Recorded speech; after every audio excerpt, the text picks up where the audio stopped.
नमस्कार, news India देख रहे हैं आप। आपके साथ मैं हूं चारुल शर्मा।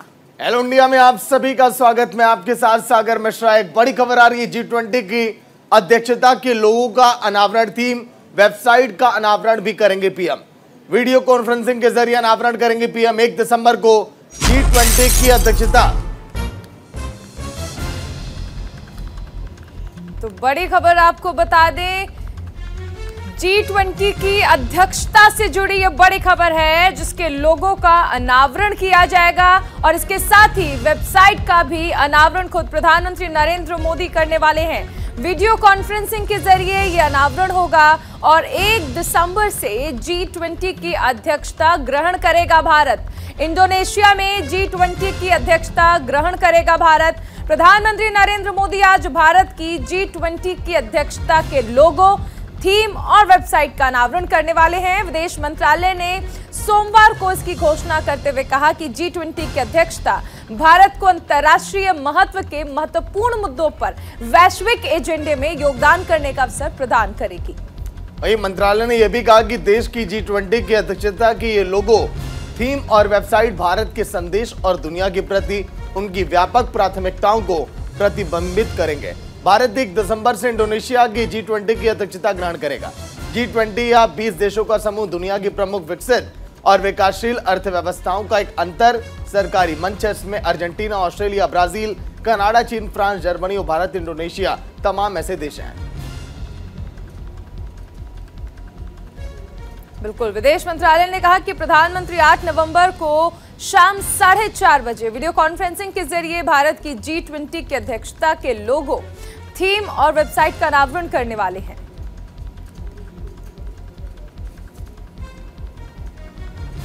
साढ़े 4 बजे वीडियो कॉन्फ्रेंसिंग के जरिए यह अनावरण होगा। G20 की अध्यक्षता के लोगों का अनावरण खुद प्रधानमंत्री नरेंद्र मोदी करने वाले हैं और इसके साथ ही थीम और वेबसाइट का भी अनावरण खुद प्रधानमंत्री नरेंद्र मोदी वीडियो कॉन्फ्रेंसिंग के जरिए करेंगे।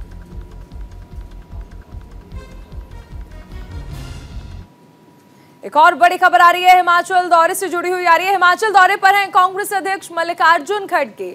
8 और 9 नवंबर को कांग्रेस अध्यक्ष का हिमाचल दौरा रहने वाला है। आज शिमला में मीडिया से बातचीत भी करेंगे खड़गे। हिमाचल प्रदेश चुनाव को लेकर सभी पार्टियां पूरी तरह से तैयार हैं। इस बीच कांग्रेस अध्यक्ष मल्लिकार्जुन खड़गे हिमाचल दौरे पर रहेंगे। 2 दिवसीय दौरा। 9 नवंबर को पार्टी के प्रत्याशियों के लिए वोट की अपील करेंगे। नालागढ़ में चुनावी रैली को संबोधित करेंगे खड़गे। हिमाचल के विधानसभा चुनाव में कांग्रेस के नवनियुक्त राष्ट्रीय अध्यक्ष मल्लिकार्जुन खड़गे चुनाव प्रचार करने आ रहे हैं।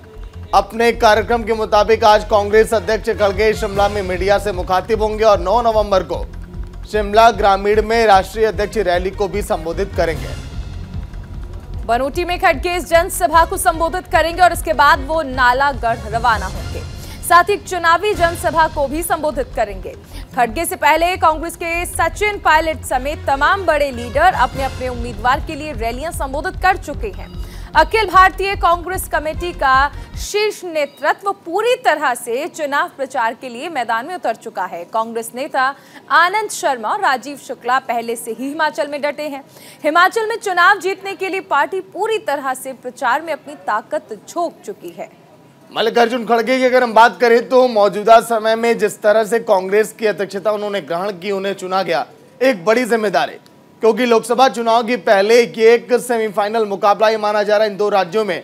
उनकी अग्नि परीक्षा है कि कैसे हिमाचल में और गुजरात में कांग्रेस की सत्ता वापसी हो, क्योंकि दोनों राज्यों में बीजेपी की सरकार है। हिमाचल में ट्रेंड बिल्कुल अलग, हर एक 5 साल के बाद सत्ता बदलती है, लेकिन गुजरात में 27 सालों के बाद बीजेपी की सरकार है। चलिए, तो हिमाचल से ही एक और बड़ी खबर आ रही है। हिमाचल के दौरे पर है सीएम योगी आदित्यनाथ और यहां पर जनसभाओं को संबोधित करने वाले हैं। बीजेपी के स्टार प्रचारकों में शामिल सीएम योगी आदित्यनाथ आज फिर से हिमाचल में हैं और यहां पर जनसभाओं को संबोधित करेंगे। वहीं कुल्लू और शिमला में भी जनसभा करेंगे। मथुरा में हेमा मालिनी के कार्यक्रम में भी शामिल होंगे। सीएम योगी हिमाचल में होने वाले विधानसभा की तैयारियों में सभी राजनीतिक पार्टियां जुटी हैं। बीजेपी की तरफ से उनके स्टार प्रचारकों ने मोर्चा संभाली और बीजेपी के स्टार प्रचारकों की लिस्ट में शामिल हैं सीएम योगी आदित्यनाथ। बिल्कुल, आज हिमाचल प्रदेश के दौरे पर हैं सीएम योगी आदित्यनाथ। लखनऊ से गुरु नानक देव जी के प्रकाश उत्सव कार्यक्रम में शामिल होने के बाद वो हिमाचल के लिए रवाना होंगे।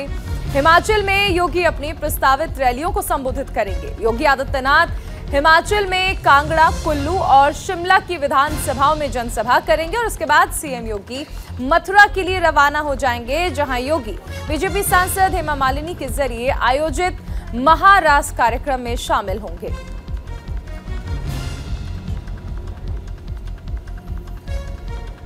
हिमाचल के दौरे पर हैं सीएम योगी आदित्यनाथ और बीजेपी के स्टार प्रचारकों में शामिल हैं और इसीलिए हिमाचल में लगातार उनकी जनसभाएं। तो चलिए एक और बड़ी खबर, गुजरात कोर कमेटी की अहम बैठक। दिल्ली में कोर कमेटी की अहम बैठक होगी। गुजरात चुनाव को लेकर बीजेपी लगातार बैठक कर रही है। गुजरात से दिल्ली तक लगातार हलचल इस समय जोरों पर। बिल्कुल, बीजेपी के तमाम नेता गुजरात पहुंचे हुए हैं। सीआर पाटिल, मुख्यमंत्री भूपेंद्र पटेल भी इस बैठक में शामिल होंगे। 9 नवंबर को होगी बीजेपी केंद्रीय चुनाव समिति की बैठक। दरअसल गुजरात में होने वाले विधानसभा चुनाव को लेकर सभी सियासी दलों ने कमर कस ली है। पिछले 27 साल के गुजरात में बीजेपी सत्ता में काबिज है और इस बार के चुनाव में भी बीजेपी कोई कसर छोड़ना नहीं चाहती और इसीलिए बीजेपी में लगातार बैठकों का दौर चल रहा है। आज देश की राजधानी दिल्ली में गुजरात बीजेपी की कोर कमेटी की बैठक होने जा रही है और यह बैठक गुजरात चुनाव के मद्देनजर हो रही है। वहीं बीजेपी की इस मीटिंग में गुजरात के कई बड़े नेता शामिल होंगे। गुजरात बीजेपी के अध्यक्ष CR Patil, CM Bhupendra Patel BJP की ओर से कोर कमेटी की बैठक में शामिल होंगे। वहीं 9 नवंबर को बीजेपी केंद्रीय चुनाव समिति की भी बैठक होगी और इन बैठकों के लिए पार्टी के बड़े बड़े लीडरों ने दिल्ली में अपना डेरा इस समय डाला हुआ है। तो गुजरात चुनाव को लेकर बीजेपी की ये अहम बैठक है। सबसे अहम चीज है कि भारतीय जनता पार्टी गुजरात को अपना मजबूत गढ़ मानती है और ऐसे में बीजेपी के तमाम स्टार प्रचारक गुजरात में है। एक और बड़ी खबर, आम आदमी पार्टी करेगी कूड़ा पर जनसंवाद। एमसीडी चुनाव को लेकर आम आदमी पार्टी जनसंवाद ये करेगी। सभी बूथ पर कूड़े पर ये जनसंवाद होगा आम आदमी पार्टी की तरफ से। बिल्कुल, तो आने वाले एमसीडी चुनाव के लिए आम आदमी पार्टी ने कूड़े के ढेर को मुद्दा बनाया हुआ है। इसको लेकर आपने पहले भी देखा, मुख्यमंत्री लगातार जाते रहे उन साइट्स पर जहां पर कूड़ा जमा है। ऐसे में एमसीडी चुनाव को लेकर आम आदमी पार्टी अब जनसंवाद करने वाली है। सभी बूथ पर कूड़े पर जनसंवाद करेगी आम आदमी पार्टी। दरअसल दिल्ली के लोगों से कूड़े पर 5 सवाल करने वाली है आम आदमी पार्टी। दिल्ली में होने वाले एमसीडी चुनाव को लेकर आम आदमी पार्टी पूरी तरह से एक्शन मोड में है और इसी के तहत कूड़े पर जनसंवाद अभियान शुरू करने जा रही है। आम आदमी पार्टी के दिल्ली संयोजक गोपाल राय ने बताया कि एमसीडी चुनाव को लेकर आम आदमी पार्टी आज से दिल्ली के सभी बूथ पर कूड़े पर जनसंवाद करेगी। एमसीडी चुनाव में आम आदमी पार्टी ने इसको मुद्दा भी बना रखा है और ये कहा जा रहा है कि एमसीडी के चुनाव में कूड़ा का मुद्दा बीजेपी पर भारी पड़ सकता है। हालांकि लॉकडाउन के दौरान भी बीजेपी ने शुरुआत की थी घर घर से कूड़ा उठाने की कैंपेन की, लेकिन इस समय वही बीजेपी कूड़े के पहाड़ों को लेकर सवालों के घेरे में, जिसको लेकर आम आदमी पार्टी बीजेपी को घेरने लगी है। दिल्ली में सभी बूथ पर पार्टी प्रवक्ताओं के जरिए जनसंवाद होने वाला है और इसी संवाद के आधार पर आम आदमी पार्टी एमसीडी चुनाव लड़ने जा रही है। आम आदमी पार्टी का कहना है कि एमसीडी में सरकार बनाकर हम दिल्ली की जनता की समस्याओं का समाधान करेंगे। 8 नवंबर से 20 नवंबर तक दिल्ली के सभी 13,682 बूथों पर यह जनसंवाद होगा। आम आदमी पार्टी ने जनसंवाद के लिए 600 से ज्यादा प्रवक्ताओं को नियुक्त किया है। इसकी ट्रेनिंग भी की जा रही है, बाकायदा उनको ट्रेनिंग मिल रही है और जनसभा के दौरान लोगों से कूड़े से संबंधित 5 महत्वपूर्ण प्रश्न भी पूछे जाएंगे। गुजरात में अगर हम बात करें तो देखिए तस्वीरें तो आप देख रहे हैं, लेकिन दिल्ली में इस समय एमसीडी चुनाव को लेकर सियासत गरमाई हुई है। चलिए गुजरात चुनाव से जुड़ी एक बड़ी खबर आपको बता दें। गुजरात के दौरे पर हैं सीएम अरविंद केजरीवाल। केजरीवाल के गुजरात दौरे का आज आखिरी दिन है।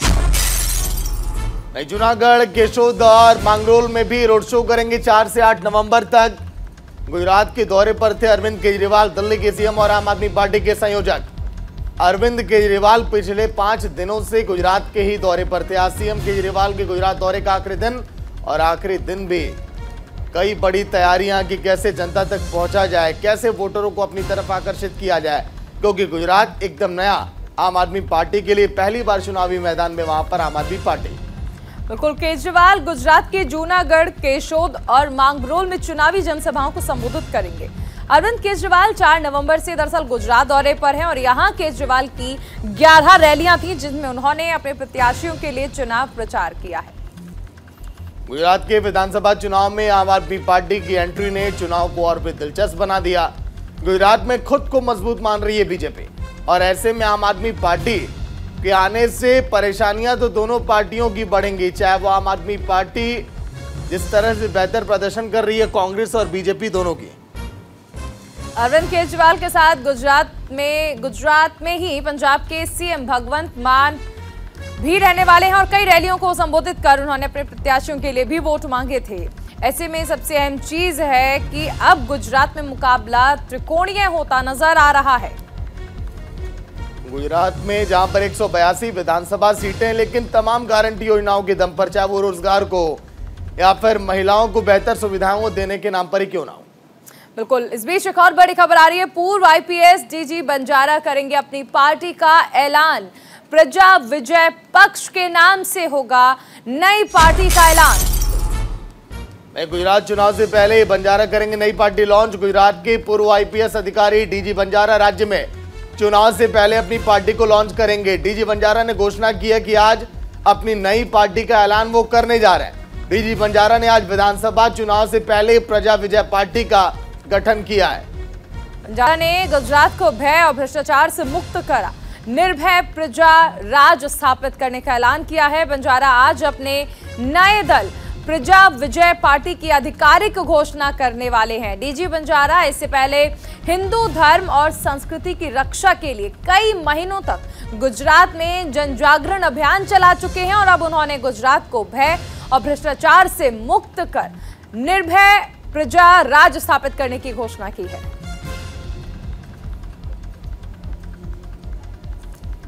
तो प्रजा विजय पक्ष के नाम से पार्टी को जाना जाएगा। गुजरात चुनाव से पहले बंजारा जो नई पार्टी लॉन्च करने वाले हैं, क्या ये पार्टी बेहतर कमाल कर पाएगी गुजरात के चुनाव में?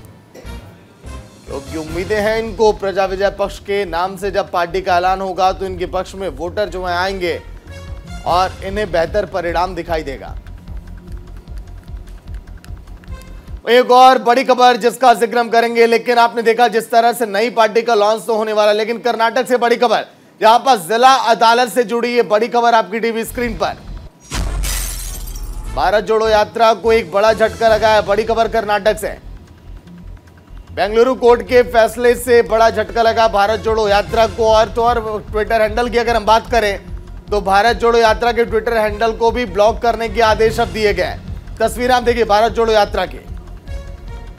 बेंगलुरु की एक अदालत ने कांग्रेस और भारत जोड़ो यात्रा के ट्विटर हैंडल को ब्लॉक करने का आदेश दिया है।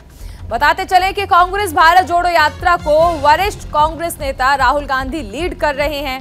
भारत जोड़ो यात्रा कन्याकुमारी से कश्मीर तक का सफर तय करेगी और इस यात्रा में इस्तेमाल हुए वीडियोस में कॉपीराइट उल्लंघन का आरोप लगातार लग रहा है और इसी पर सुनवाई करते हुए बेंगलुरु कोर्ट ने यह आदेश दिया है।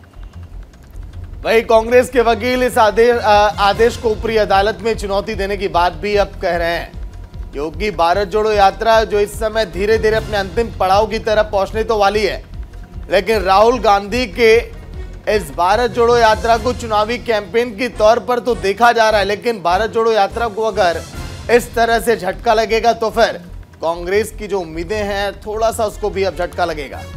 बिल्कुल, लगातार देखिए ट्विटर पर, सोशल मीडिया पर जो वीडियोस शेयर हो रहे थे उस पे कॉपीराइट आ रहे थे और इसी के तहत मामला कोर्ट पहुंचा, जिसके बाद कोर्ट के तरफ से भारत जोड़ो यात्रा का ट्विटर अकाउंट ब्लॉक करने का आदेश दिया गया है।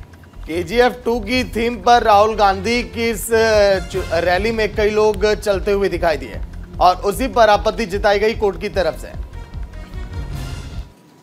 और अब मध्य प्रदेश से एक बड़ी खबर आ रही है। मध्य प्रदेश के दतिया जिले में सोमवार देर रात सिंध नदी में ट्रैक्टर ट्रॉली गिरने से 3 लोगों की दर्दनाक मौत हो गई है। मध्य प्रदेश से बड़ी खबर, जहां एक सड़क हादसा हुआ जिसमें 3 लोगों की मौत हो गई है। कई लोग गंभीर रूप से घायल बताए जा रहे हैं। सभी घायलों को दतिया और ग्वालियर के हॉस्पिटल में एडमिट किया गया। फिलहाल जिला प्रशासन ने 3 लोगों की मौत की पुष्टि अब की है। बताया भी जा रहा है कि ट्रैक्टर ट्रॉली में सवार होकर लोग रतनगढ़ स्थित माता के मंदिर दर्शन के लिए जा रहे थे। इसके बाद ये लोग अपने घरों के लिए लौट रहे थे, तभी अचानक एक बड़ा हादसा जो उनकी जिंदगी में काल बनकर आया और कई लोगों की जानें चली गई। ट्रैक्टर ट्रॉली से बढ़ा सनकुआ स्थित सिंध नदी के पुराने छोटे पुल से गुजर रही थी। इसी दौरान ट्रैक्टर ट्रॉली का पहिया पुल में गड्ढे में फंस गया, जिसके बाद अनियंत्रित ट्रैक्टर ट्रॉली पुल से नीचे सीधे नदी में जा गिरी। खबरें हैं कि ट्रॉली में महिलाओं और बच्चे समेत कुल 30 लोग सवार थे। हादसे पर मुख्यमंत्री शिवराज सिंह चौहान ने दुख व्यक्त किया।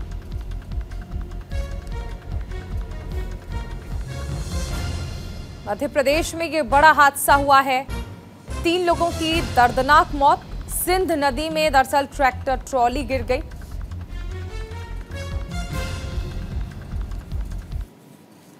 वहीं यूपी के हरदोई जिले में आईजी रेंज की सर्विलांस टीमों हरदोई पुलिस की संयुक्त टीम ने अंतर जनपदीय गौवंश तस्करों के गिरोह का भंडाफोड़ किया है। इसके साथ ही पुलिस ने 5 गौकशी और तस्करी करने वाले आरोपियों को भी गिरफ्तार किया है। पुलिस ने इनके पास से एक फॉर्च्यूनर कार बरामद की है और इससे पहले 3 दिन पहले महिलाओं सहित 23 गौकशी करने वाले लोगों को पुलिस ने गिरफ्तार करके जेल भेज दिया था। मामले पर एसपी राजेश द्विवेदी ने बताया कि इनका पूरा गिरोह अलग अलग जनपद में कंटेनर और अन्य वाहन के सहारे गौ तस्करी कर बिहार और अन्य प्रदेश में इन्हें बेच देते थे। तो आम के बाग से छुड़ाए गए 9 गौवंश। फिलहाल पुलिस अब मामले की जांच में जुटी है। पूरे इलाके में अभियान अब चलाया जा रहा है। देखिए उन तमाम आरोपियों को जो इस पूरे खेल में शामिल थे। कंटेनर से दूसरे राज्यों में ये गौवंश को ले जाते थे, फिर वहां पर फिर इनको बेचा जाता था। गौकशी की घटना का यह पर्दाफाश। वहीं एसपी ने बताया कि लोग दूसरों के नाम पर वाहन खरीदते थे और उन्हीं से गौवंश की तस्करी करते थे ताकि सीधे ये लोग इस मामले में इन्वॉल्व ना हो सके। लेकिन आखिरकार पुलिस टीम ने बेहतर कार्य करते हुए इस गिरोह का पर्दाफाश किया और उसके बाद आरोपियों को गिरफ्तार कर लिया गया। हरदोई पुलिस के साथ मिलकर ये अभियान चलाया गया।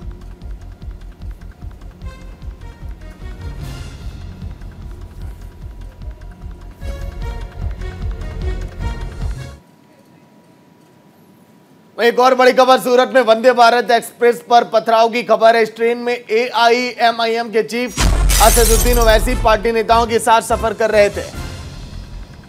बड़ी खबर सूरत से आ रही है। यहां पर वंदे भारत एक्सप्रेस पर पथराव किया गया है।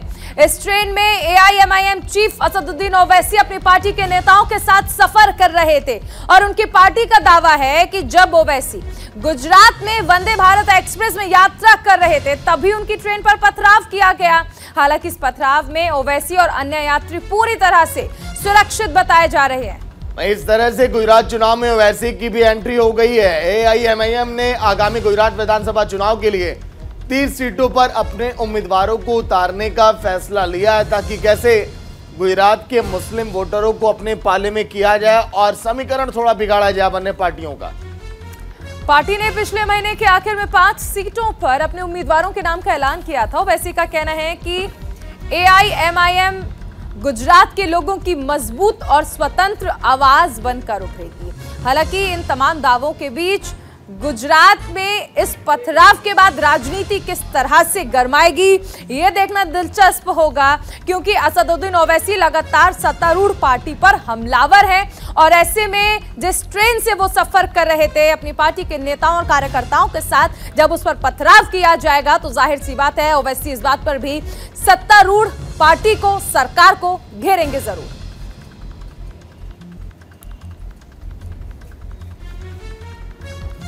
एक और बड़ी खबर, इमरान खान की वापसी पर पीटीआई का बड़ा ऐलान। वहीं से दोबारा शुरू करेंगे अब मार्च जहां पर हमला ये किया गया था। पीटीआई ने ट्विटर पर इस मार्च का ऐलान किया है।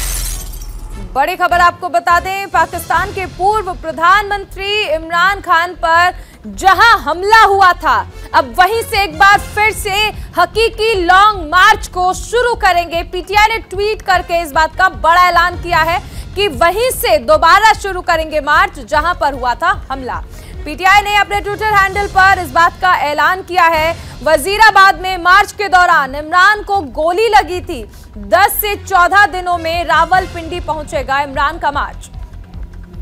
पाकिस्तान के पूर्व पीएम इमरान खान को लेकर उनकी पार्टी पाकिस्तान तहरीक इंसाफ बड़ा ऐलान किया है। पीटीआई ने अपने अध्यक्ष की वापसी को लेकर कहा कि वहीं से मार्च एक बार फिर अब शुरू करेंगे। इमरान खान की हत्या की कोशिश के 2 दिन बाद पीटीआई ने उनके वापसी की घोषणा की है। ट्विटर हैंडल से जानकारी दी गई है पीटीआई की तरफ से। वजीराबाद से जहां पार्टी अध्यक्ष पर गोली चलाई गई थी, वहीं से आजादी मार्च मंगलवार 8 नवंबर को फिर से शुरू होगा और मार्च 10 से 14 दिनों में रावलपिंडी पहुंच जाएगा। गौरतलब है कि वजीराबाद में समय से पहले चुनाव कराने के लिए जारी आजादी मार्च के दौरान पीटीआई नेता पर जानलेवा हमला हुआ था। 3 से 4 राउंड हुई फायरिंग में एक व्यक्ति की मौत हुई थी और कम से कम 5 लोग घायल हुए थे।